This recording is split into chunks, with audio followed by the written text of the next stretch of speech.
Thanks for being here. I'm very excited about this conversation. Actually, when they asked me to do this, I was like, I think I was writing a story about the 911 calls that we keep hearing people talk about.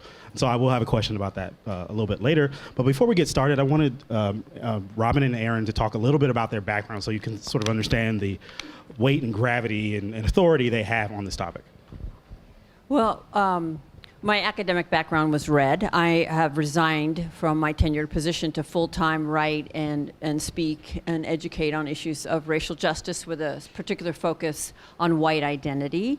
And I've been doing this for about 20 years, day in and day out, talking to primarily white audiences about what it means to be white, hence the book, White Fragility, Why It's So Hard to Talk to White People About Racism. And I'm a coach and a trainer and consultant, and I work with mostly organizations that are committed to equity in education and in the nonprofit sector. And I've been working in the nonprofit sector for about 15 years, specifically working in education and community development. And while I've mostly worked in communities of color, working hand in hand with communities of color and supporting the leadership of communities of color. In all of those organizations, white people and white fragility has been the greatest challenge in getting to the outcomes that we want to see in those communities. So that has driven me to the work that I do with organizations and with individual leaders today. And Erin and I work side by side often. Okay. So how many people have read the book already? Yeah? Okay, so that's good because I want to start by allowing Robin to give an actual definition of what white fragility is. And I thought I'll just read it because I spent a lot of time getting as clear as I could. White people in North America live in a society that is deeply separate and unequal by race, and white people are the beneficiaries of that separation and inequality. As a result, we are insulated from racial stress at the same time that we come to feel entitled to and deserving of our advantage. Given how seldom we experience racial discomfort in a society we dominate, we haven't had to build our racial stamina. Socialized into a deeply internalized sense of superiority that we either are unaware of or can never admit to ourselves, we become highly fragile in conversations about race. We consider a challenge to our racial worldviews as a challenge to our very identities as good, moral people. Thus, we perceive any attempt to connect us to the system of racism as an unsettling and unfair moral offense. The smallest amount of racial stress is intolerable. The mere suggestion that being white has meaning often triggers a range of defensive responses. These include emotions such as anger, fear, and guilt, and behaviors such as argumentation, silence, and withdrawal from the stress-inducing situation. These responses work to reinstate white equilibrium as they repel the challenge, return our racial comfort, and maintain our dominance within the racial hierarchy. I conceptualize this process as white fragility. And though white fragility is triggered by discomfort and anxiety, it is born of superiority and entitlement. White fragility is not weakness per se. In fact, it is a powerful means of white racial control and the protection of white advantage. Now, when you give that definition in a workshop, why do some people become defensive? Why is there a knee-jerk reaction to sort of defend themselves? For several reasons. One, we come to feel entitled to comfort, right? As a white person, I am rarely outside of my racial comfort zone. And most of my life, I've been warned not to go outside of my racial comfort zone. I'm centered, I'm affirmed, I'm validated. I see my image everywhere, including God, Jesus, and Mary, right?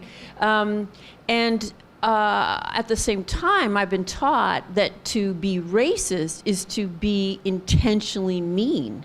And so if you suggest that I've done or said anything racially problematic, not only are you triggering my kind of entitlement to my position, but you're suggesting I'm not a good person. That's how I hear it anyway.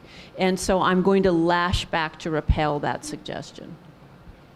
Erin, what's it like when you are giving this definition? Is there a different reaction than maybe what Robin would see? Well, I have to take about 2 days of leading up to the definition, right? Of warming up, of building a sense of connection, of over-smiling, right? And doing all of the work to ease the tension, right? I'm shape-shifting. I'm contorting myself as a person of color. And because I've learned this is how people of color survive white fragility every day. I have heightened skills. They don't always serve me, but I have heightened skills in how to shift myself.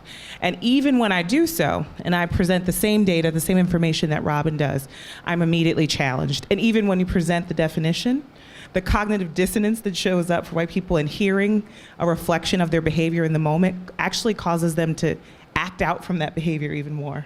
So I'm mindful of it happening in the moment.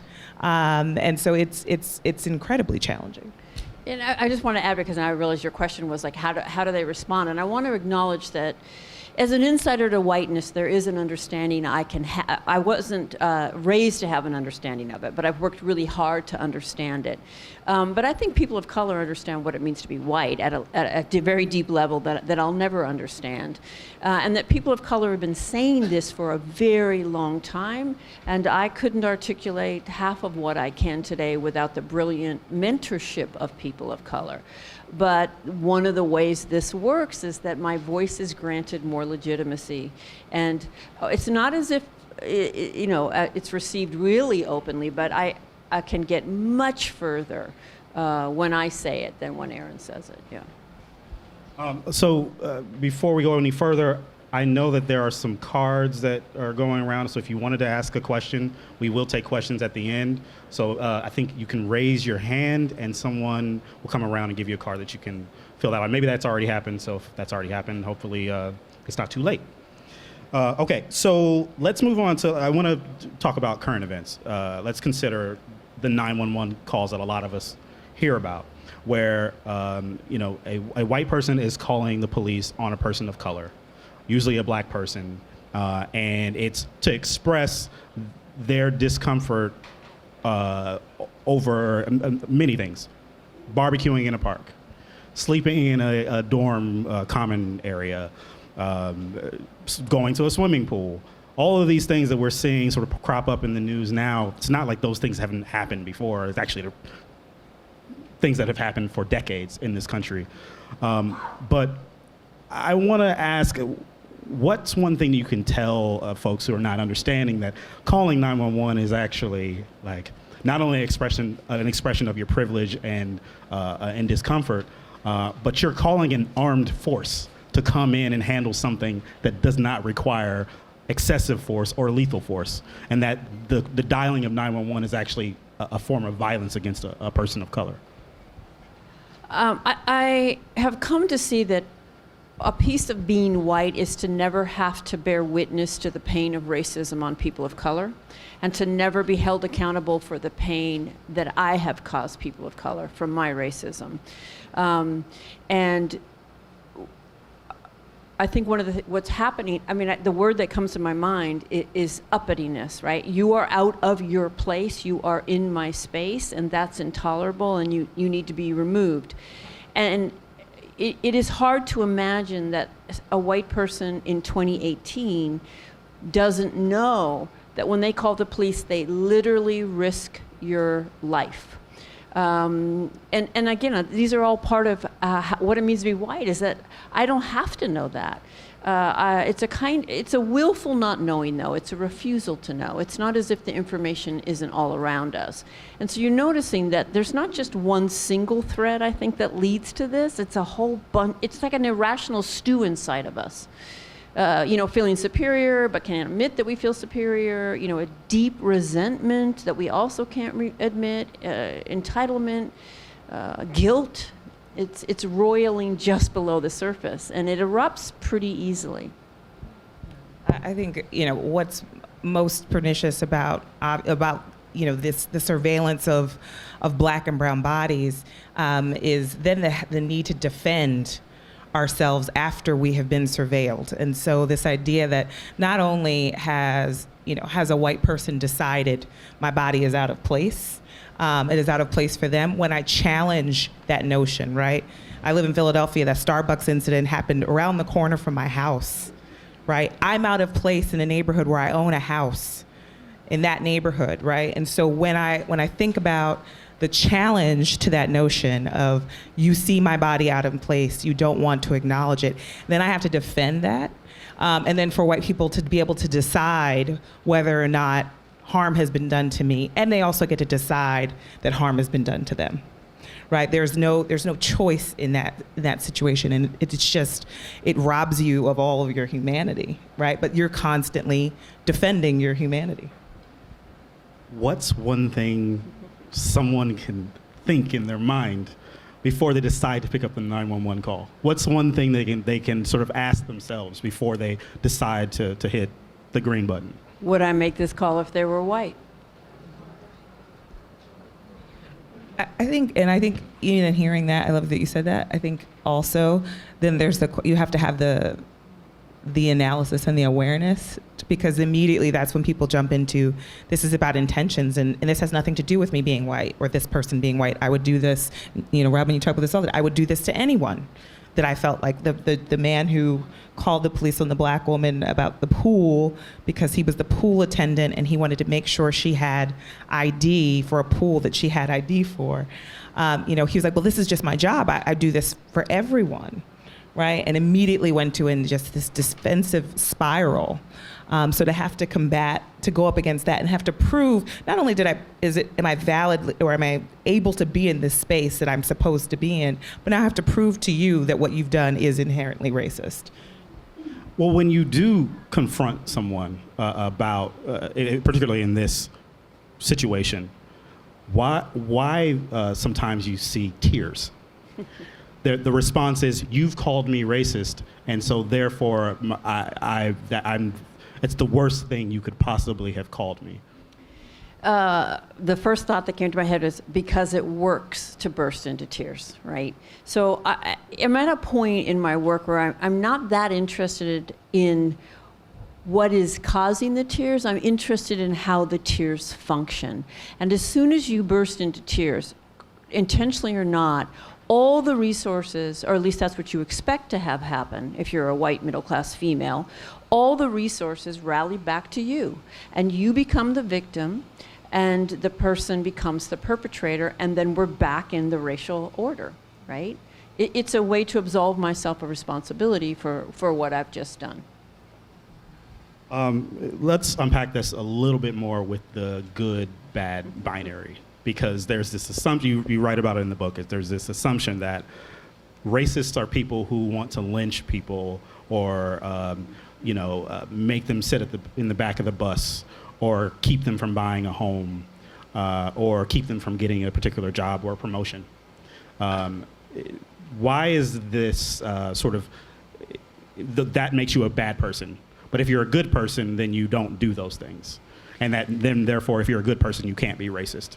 Can you just unpack that a little bit more? Sure.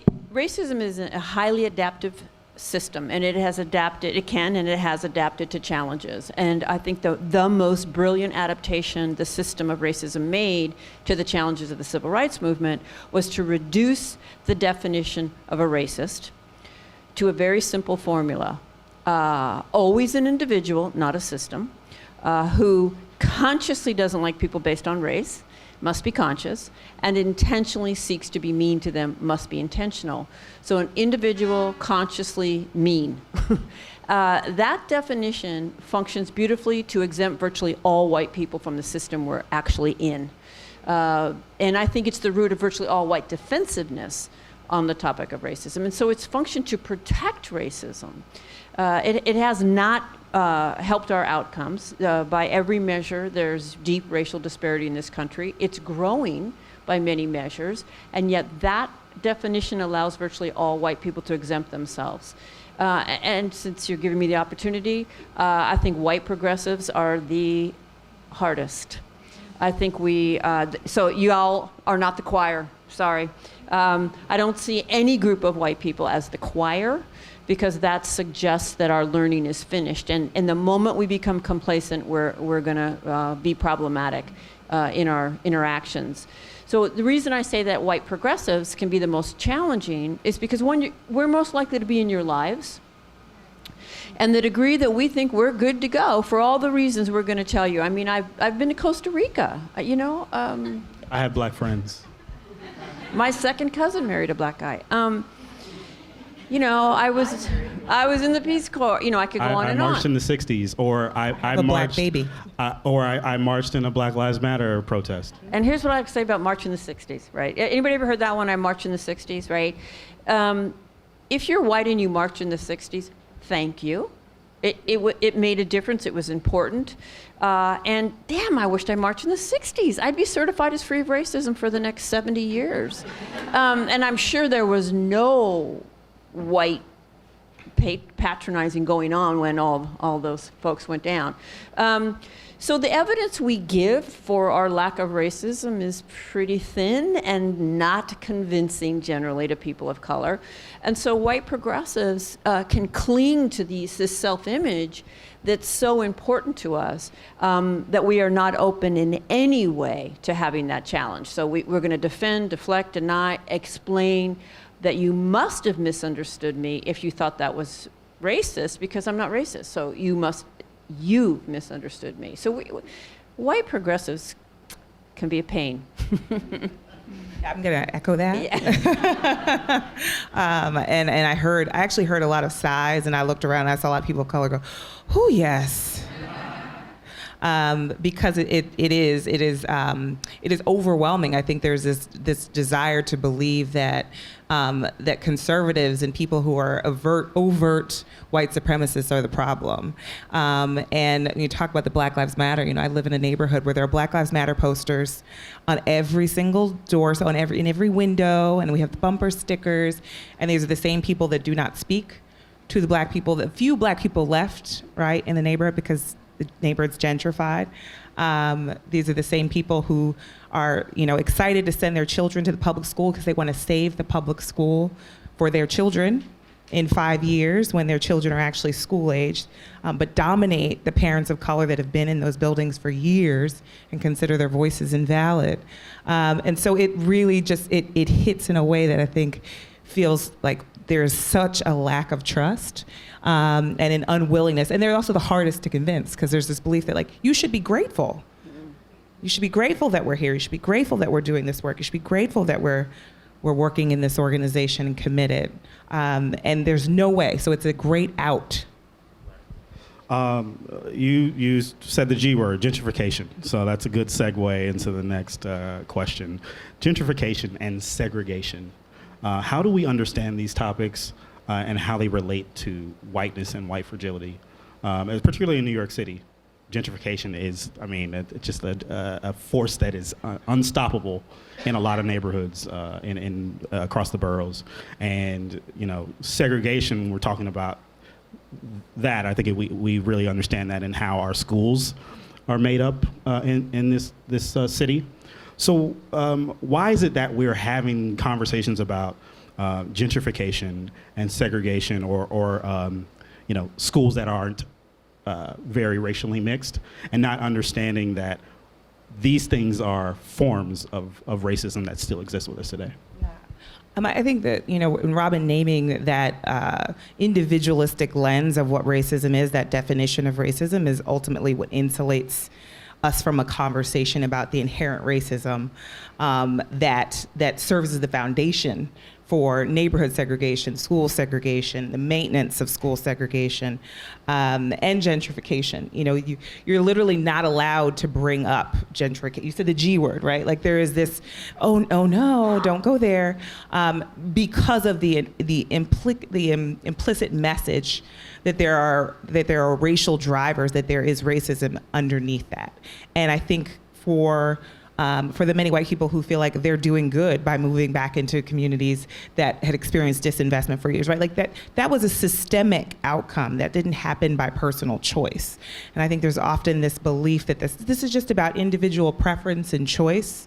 and not seeing all the policies in place and structures over the years that have created and maintained racism and gentrification as an outcome of that racism. I think schools is really where we just see a complete unwillingness to name it. And there are many factors. You know, we look at our teaching workforce, 83 to 93% of our teachers are white women. Like, just let that sit. And so in many ways, there's no way that you're ever going to have the ability to have a critical conversation about the inherent racism in schools, as well as what produces racist outcomes in schools because of the white fragility, the discomfort amongst a teacher base, the discomfort amongst the teacher base that then echoes that message up to leadership, the discomfort amongst senior leaders, right, district leaders, systems leaders, governors who are making policies. You're not able to have a substantive conversation about what is very clear. We have all the evidence, right? Whether it's in discipline, the disproportionality in discipline in schools, in who gets to be a full-time teacher and who's a teacher's assistant, and who gets to be a school leader and who gets to be a district leader. All of those questions are deeply baked in racism, and we're not allowed to even broach the conversation because of the white fragility. Robin, you and Erin have done workshops around this very idea, and even in front of district superintendents. What has been the response when you bring these ideas forward? Well, generally they're with you. I mean, we've worked for a long time in different, sometimes together, sometimes apart, and we have a pretty effective pedagogy, and we can walk people to a place and on the theoretical level, they can be open to it, but the moment you name any racial dynamic actually happening in that room, it'll explode. So as long as you don't actually connect me to it, I can hear it.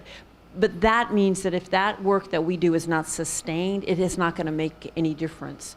It has to be sustained, and that means white people have to break with white solidarity and get it on the table and keep it on the table when nobody wants it on the table. So what you're saying is you can't just show up to one workshop or one book event and think, oh, I've done the work, I've fixed racism. And I don't know, my book is pretty effective, but I would agree. I enjoyed it a lot. I will say, I think that's a great point. Is there's this desire for a checklist.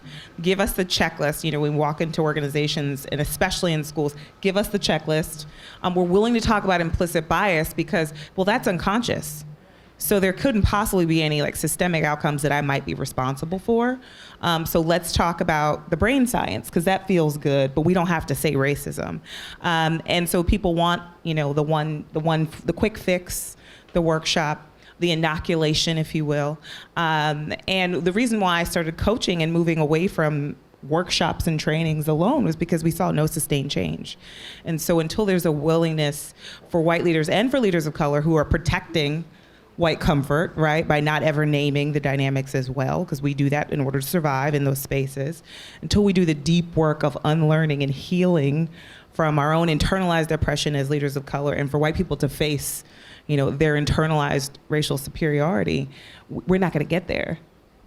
I think of it like water dripping on a rock, right? I didn't understand what I do today, the first, second, third, fourth. It has to be sustained, because the forces, for me as a white person, the forces not to see this and not to name this are powerful.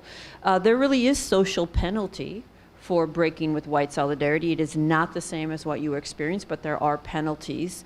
And it's really seductive to just slide back into comfort. So if you're not really committed and don't set up structures around you to keep you focused, you will probably slip back into comfort. And I'm glad you need the penalties, because I want to isolate for people of color in the room. We get rewarded for protecting white comfort, right? In every single way, we get rewarded through promotion. We get rewarded through validation of our work. When we do it in a way that makes white people comfortable, which often and actually always means never naming racism. We've actually been asked to do racial justice workshops and not say the word white. And what did you say? Because No, we're not doing it. the last Sorry. group that came in here said white, and there was trauma as a result. So it's been 10 years now, and they think they're ready to go again. But please don't say white. Is it kind of like, I'm sorry, I can't help you? Then, Oh yeah, definitely. I say yeah, I'm not the right person for you. So let's talk a little bit more then about what the counseling or coaching, rather, and interventions look like. And is it for everybody? Does everyone need an intervention? Yes. If you haven't done any work to truly understand the way racism works around you and within you, then yes, which I'm going to venture to say is everyone, right? Robin asked this question, and I think it's really profound. And she asked the question of, when you asked earlier, for people of color, how often have you had a conversation with white people and share their inevitable racism with them and had it go well? And I love when she asked that question, and she asked it the other day, and I thought about it. I said 2 times. What I didn't say was it was with her. Right? And I have deep relationships with white people that I work with, people that I support, but ultimately without a clear interrogation of the ways in which whiteness plays out in our relationship, we're not going to have an authentic relationship. And so a lot of the coaching that I do is specifically focused on unlearning and healing from the patterns of survival for people of color, which often puts us in an imbalanced relationship with white people where we're not centering our own experience. We're constantly centering the comfort of white people. And only then, if we do that and white people are doing their work, then we can actually work together in authentic relationship. If that doesn't happen, we're going to continue to repeat the same patterns over and over and over again. So that coaching work, and I do individual and cross-racial work, is, I think, what is pivotal. But I'm curious, Robin, I just think every white person in this room should just assume it's you. Your coworkers do go home.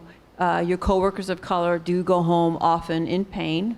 They endure way more racism from us than they bother talking to us about, because they risk more punishment. I think white fragility functions as a kind of white racial bullying, quite frankly. We make it so miserable for them to talk to us about our inevitable and often aware racist patterns that most of the time they don't. It's not worth it. But you also see that in lifespan and all kinds of other ways that stress comes out. And so you can just assume you are that coworker. And so instead of asking if you are, just ask, how am I? Right? If we truly, it's kind of the worst fear of a white progressive is that we may accidentally say something racist, right? Don't you dare tell me I just said something racist.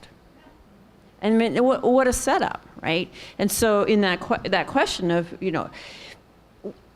I know my people really well, and I know that even in this room, when you talk about this, a couple things white people are doing. One is thinking, God, I wish so-and-so was here. Because they really need this. And they're talking about most white people X. Well, I'm a Y, so therefore, nothing could exempt you from the system you're in.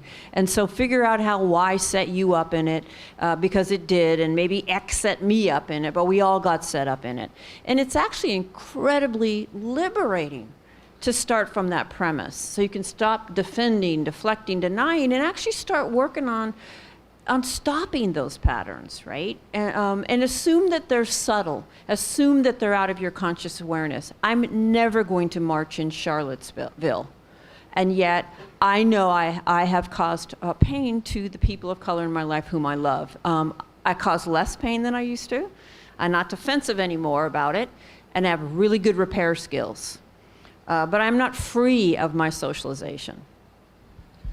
Now, everyone isn't going to get the type of training that you all have in order to coach, people in their own lives. But what's 1 or 2 things that people can do? How many people have seen the movie Get Out? If someone comes up to you and says, I would have voted for Obama a 3rd time as a way to sort of absolve themselves of the idea that they could be racist.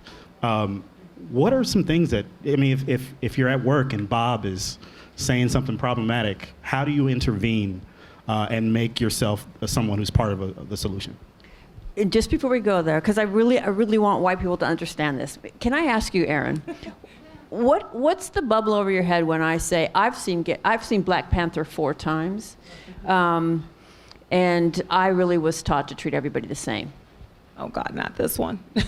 Right, that's the first thing that comes to mind. But it is also okay. This is the white person that I cannot trust.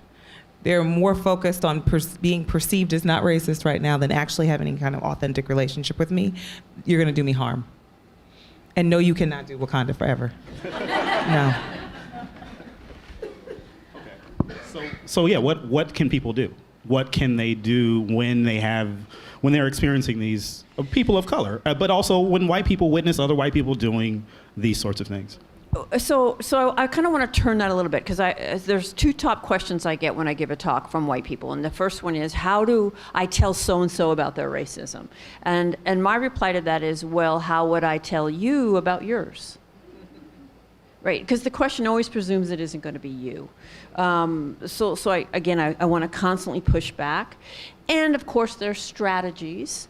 There's a range of strategies to use in those moments.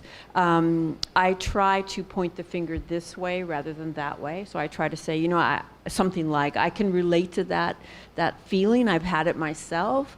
However, in my work, I've had the opportunity to talk to people of color, and I now see the impact that has on them when we feel that way, and it's changed the way I think about it.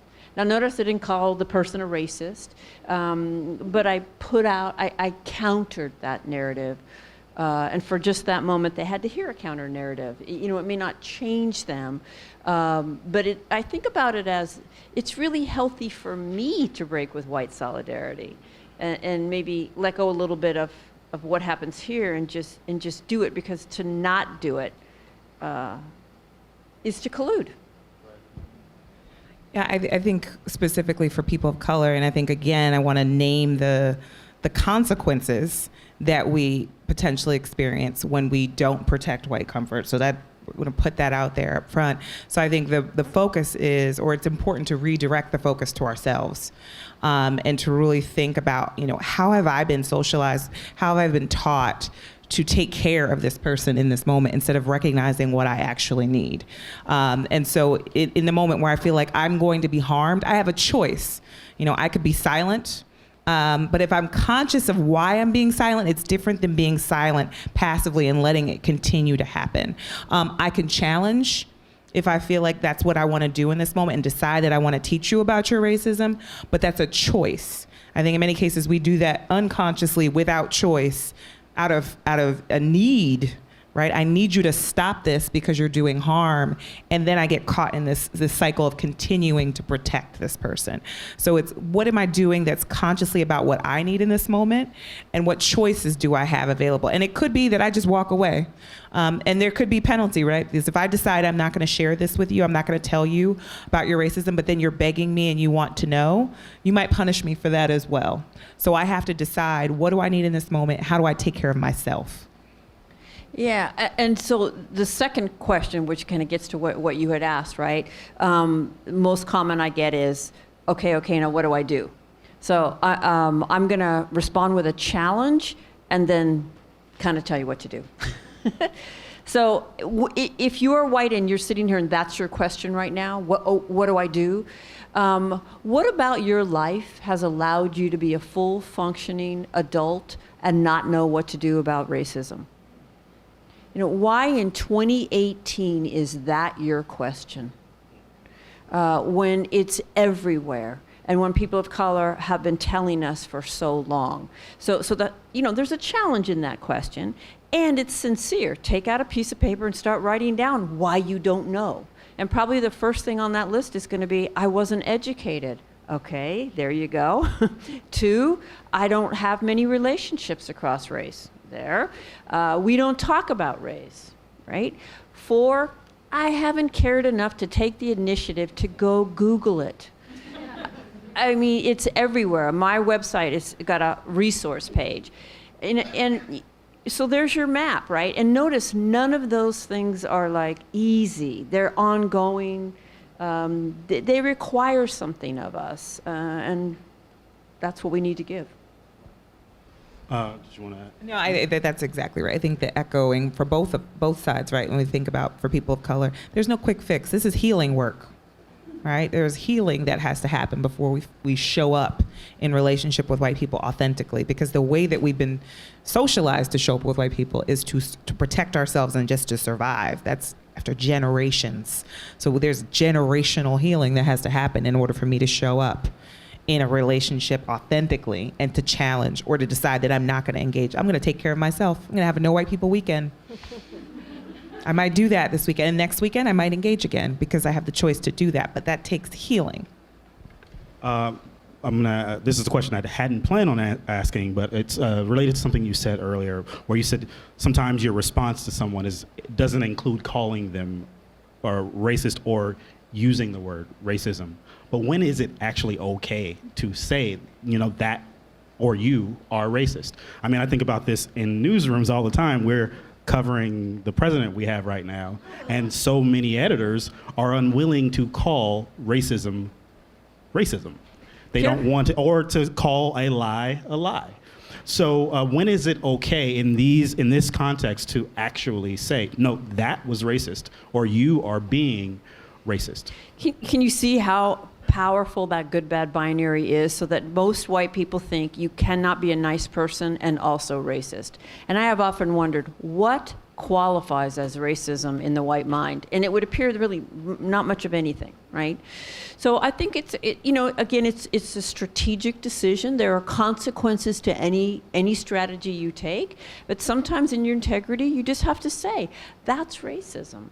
And I'm going to be true to what I see, and I'm willing to endure the consequences, but there's a time and place when you do just have to name it.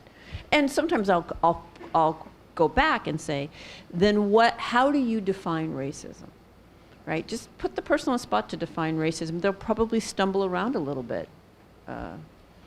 What about for the white person who calls out racism, and then they are challenged by a person of color who says, you don't know what racism is, or you can't adequately defend a person of color? How can someone engage in that conversation if their definition of racism or their decision to come forward and actually defend another person is challenged? How should they respond to that? I guess I have a clarifying question, because I think there's two things that could be happening there.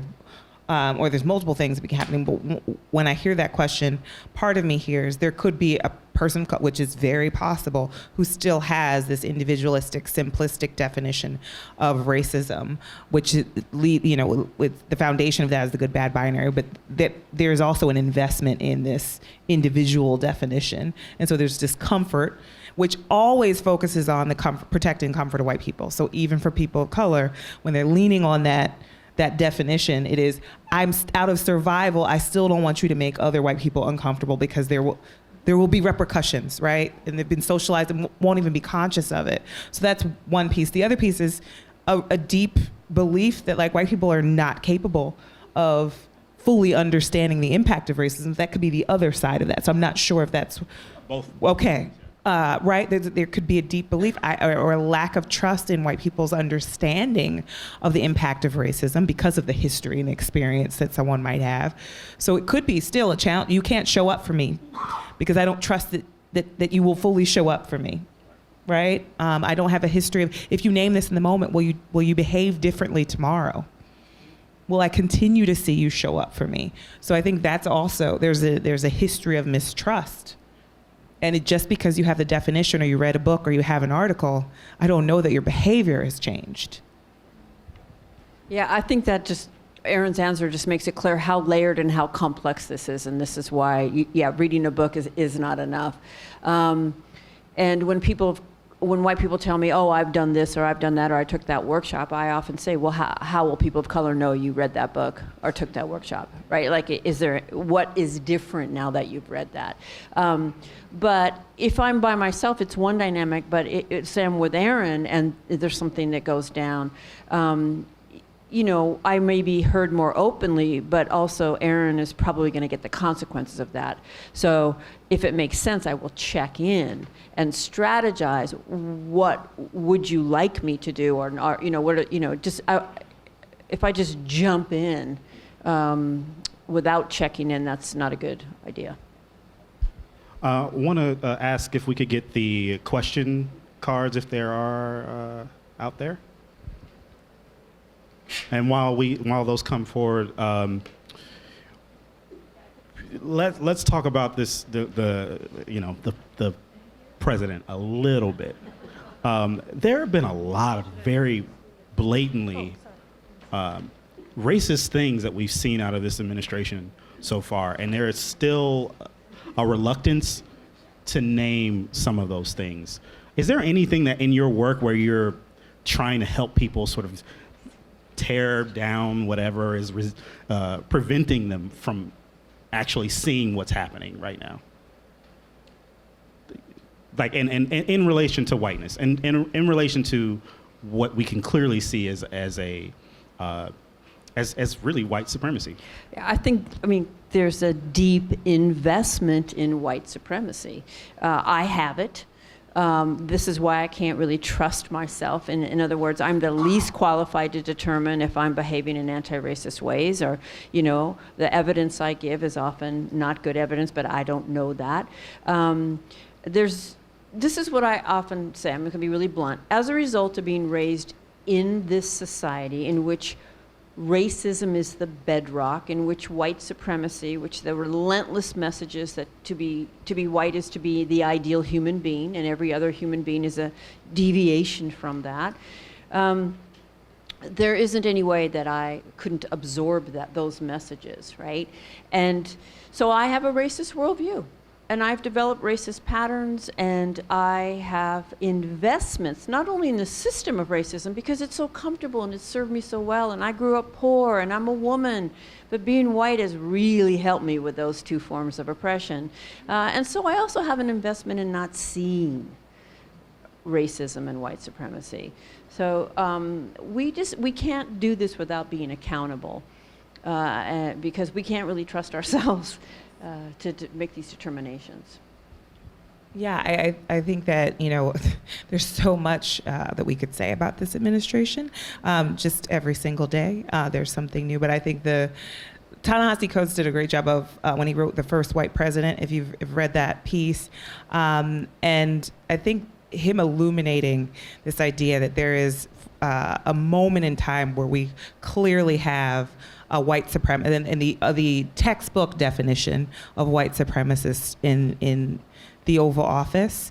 And what I think it does is it opens up the opportunity to have a conversation that is more nuanced about white supremacy. Right now we think about you talked about the newsrooms, when you have all those panels where there are all white people talking about what is racism or not. Every single night on the news. And the only thing they can point to is his behavior in Charlottesville, or when he does something extreme, instead of what does this entire cabinet look like? What are the ways in which we have seen a resurgence of overt white supremacists, specifically a support from poor white people in the United States who have become the focus, and not addressing the ways in which poor white people have been used to reify racism for centuries. And so that lack of conversation, I think, speaks to, again, I think progressive, elite, educated white people deciding what is and is not racism based on that limited definition. Yeah, we have to change the question to was or wasn't that racism, which we will never resolve, to how was racism manifested in that situation? It's 365, 24/7. It's the water we're in. So what's it look like in this situation, and how might I interrupt it? Right? Those are really different questions. It's kind of a revolutionary question based on the current paradigm. But we can see what this good-bad binary does. It just allows nothing to be racist. I'm wondering so I'm going to start with some of the questions here. I'm wondering if you've ever received this question. And this person asks, do Europeans, and I think they mean European immigrants to this country or visitors, do Europeans suffer from white fragility, and if so, to what level? I'm so glad someone asked me that.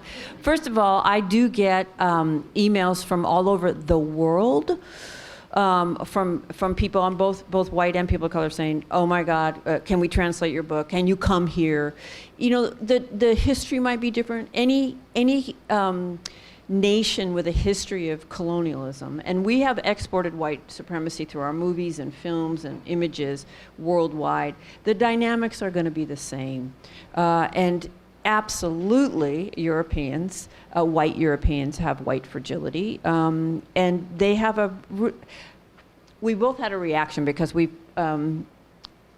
a lot of white Europeans will say racism is a problem this country has, but not in Germany, not in France, and you're just like, I don't know how you pull that off, but I can imagine a white person going to another country saying, "Oh no, we're past racism. There's no more racism anymore in the United States too." I mean, I think it's that same dynamic, but hell yes. Yeah. Okay, another question, and I think you touched on this a little bit in the book.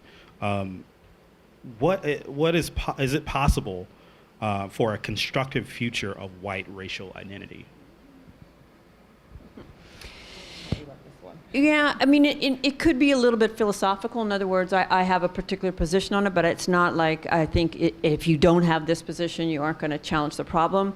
I do not think that it's possible to have a positive white identity, because the white identity is inherent to white supremacy. White people don't exist outside of white supremacy, and so it's just inherent to that. And that doesn't mean let's all stop saying we're white and be Italian and Irish, because that's just color blindness. I think about it as, how do I be a little less white? Because to be white is to be defensive, to be apathetic, to be ignorant about it, to be certain, to be arrogant. And so how do I be less those things? How do I listen more, believe more, care more? I'm curious. How do I build relationships, right? How do I build my capacity to bear witness, right? I mean, those things are to be less white. And maybe the last thing I want to say is I once asked a group a rhetorical question I often ask Erin when we're training. How often have you given white people feedback on our inevitable and often unaware racist patterns, and how'd that go well for you? And you mentioned that question earlier. And I once asked a group, what would it be like if you could just give us that feedback? And we received it with grace, reflected on the behavior, and sought to change it. And I'll never forget a man of color raising his hand and saying, "It would be revolutionary." And I'm just like, revolutionary, that we would receive it with grace, reflect, and seek to change. That's how difficult we are. But that's how simple it is. But we can't get there from the current paradigm. I think I would challenge the question. I agree with Robin about the challenges of whiteness and this desire to find a positive white racial identity. I think the question I would ask is, what would it look like to heal from the internalized racial superiority that drives whiteness? And I think that is, that's the premise of even the coaching work that I do with white people. I have to believe that there's some hope that healing and that work is possible in order to do that work, and that's liberatory practice, right? That I think is important.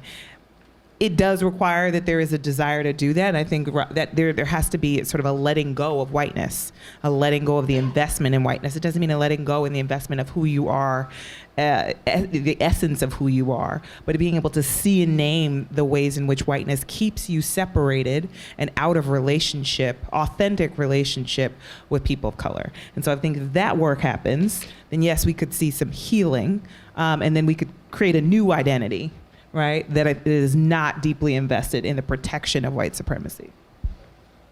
I think this is going to be the last question because we're right at time here. How can we get more men of color to be teachers? And are there any organizations working towards that?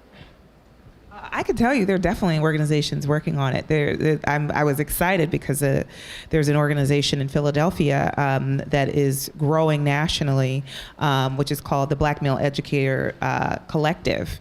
And they are working, I think, with many organizations. There are a lot of grassroots organizations around the country that are focused on the challenge or the problem that 2% of all teachers are Black men. So there is a lot of coalition building around it. I think the how-to question is a harder question to answer because it requires multiple interventions at the systemic level. It requires a challenging of anti-Blackness that shows up in the teacher workforce and in teacher recruitment and development. It requires addressing the ways in which Black boys are pushed out of school in the first place, and then the ways in which mostly white female leaders, school leaders, district leaders are constantly in tension in relationship with Black men. And so all of that has to be worked through, and there's so many, I'm certain there are many other, there's a lot of other work, but it speaks to your original question around it. How could we possibly create an intervention if we don't name the racism that is the inherent problem? And Robin, I know you talk about that in the book, that so many white people do not have a teacher of color throughout their entire, or at least the first part of their education. They usually don't get a teacher of color until they're in college. So same here. What should people understand about the impact of not seeing diversity when you're in grade school? There's a couple. I mean, one is, I'll just put it like this. Pretty much all of us have been taught by white people who've been taught by white people who've been taught by white people who've been taught by white people, using textbooks written about white people. And then that is presented as a universal human perspective when it's a most particular perspective. And so not only am I relentlessly affirmed in the authority at the front of the room, the disciplinarian, the knowledge, right? The expertise, role models for what's possible for me, all of that, but also most white teachers grow up in racial segregation like most white people do, haven't had anything other than white teachers themselves, right? We live really segregated lives. And so they can only reproduce this incredibly limited understanding of the world that they got, right? And they're absolutely not trained to grapple with issues of race. And I just have to say, if you know how segregated our schools are, we're almost back to pre-Brown versus Board of Education levels of segregation. And the teaching force, you can get through a master's in education and never discuss racism, you know? That's astounding. Well, you can get through pretty much any graduate program and never discuss racism, right? Or if you have one required course because you're in a progressive program, you'll discuss introducing ethnic authors in February, right? It doesn't mean you'll be discussing racism. And so this is just a touch of like the magnitude of what it means to have that particular white teaching force. Well, thank you both very much. This has been an enlightening conversation. You're welcome. Thank you all for being here.